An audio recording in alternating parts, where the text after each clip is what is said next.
Mother of the fairy tale, take me by your gentle hand, sail me in your silver boat, sail me silently afloat. Once upon a time, there lived in the countryside a farmer, his wife, and their son George. George was a good lad, kind and hard-working. He helped his parents as they gathered eggs, milked the cow, and cared for the cat and the dog. They planted seeds and tended their crops until harvest time. They sang as they worked, for they knew when the leaves turned golden and red and the cool winds came, their harvest would be rich and plentiful. We turn the earth, we plant the seeds, and help the sprouting plants grow tall and strong in golden sun and ripe at harvest time. However, one crisp autumn night, as they slept and dreamed, a dragon came to their kingdom. Next morning, when they went out, they found their carefully tended fields had been trampled and burned, and much of their work was undone. They were greatly troubled, so the farmer and his wife sent their son to ask for help from the king. When George arrived at the castle, he was led before the king and queen and their lovely daughter, the princess. "Dear king," said George, "the dragon brings distress and dread. He wrecks our fields, destroys our bread. Oh, help us against his evil might. Thy knights send forth to guard and fight." The king was wise and a just ruler. Upon hearing George's tale, he called for his strongest and bravest knights. "Approach, ye knights, attend my word. Yourselves with sword and shield now gird. Conquer the dragon, fiery and rude. Protect our farmers and our food." The knights were brave and strong, but alas, were no match for the dragon. He soon came, overcame them, and drove them back to the castle. The dragon approached the castle and called, "All have seen with dreadful fright. No one can withstand my might.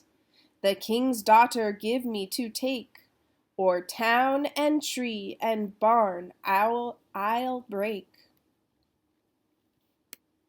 The king and the queen said, "No, never." But the princess did not want to see the kingdom trampled. So she said calmly, "I will go to help my people and the land."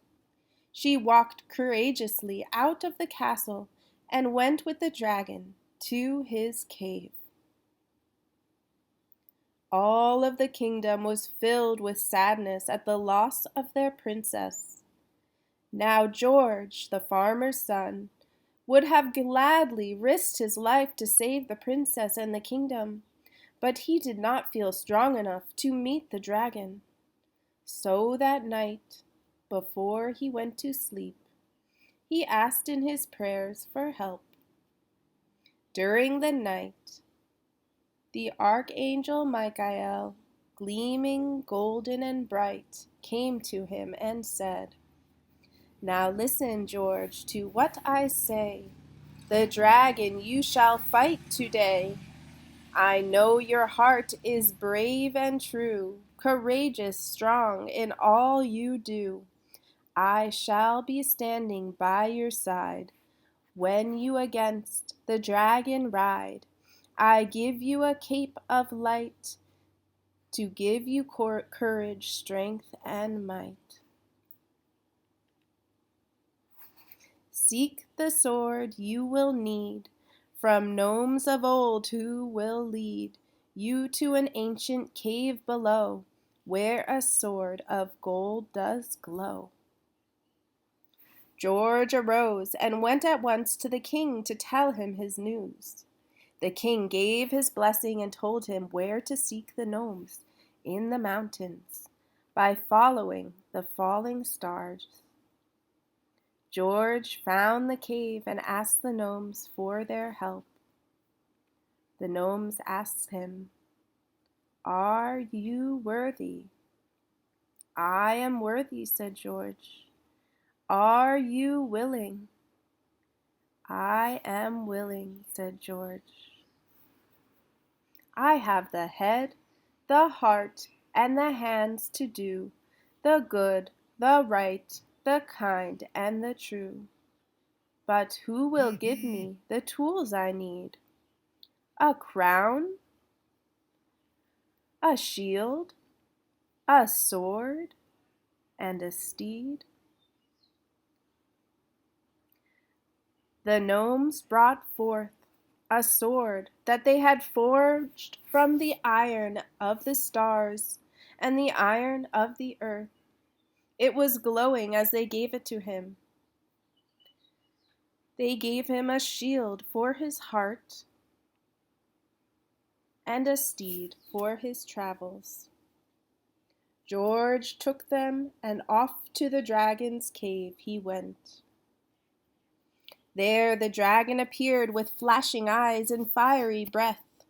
For a moment George trembled, but the archangel Michael, gleaming like the sun, came above him, and with their golden swords George and Michael tamed the dragon.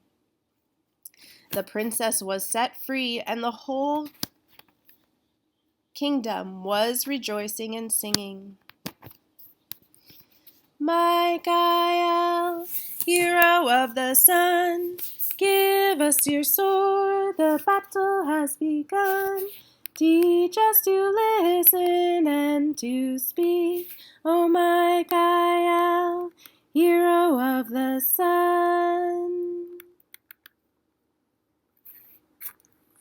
There was never again their land scorched, for the dragon watched over their kingdom and protected them.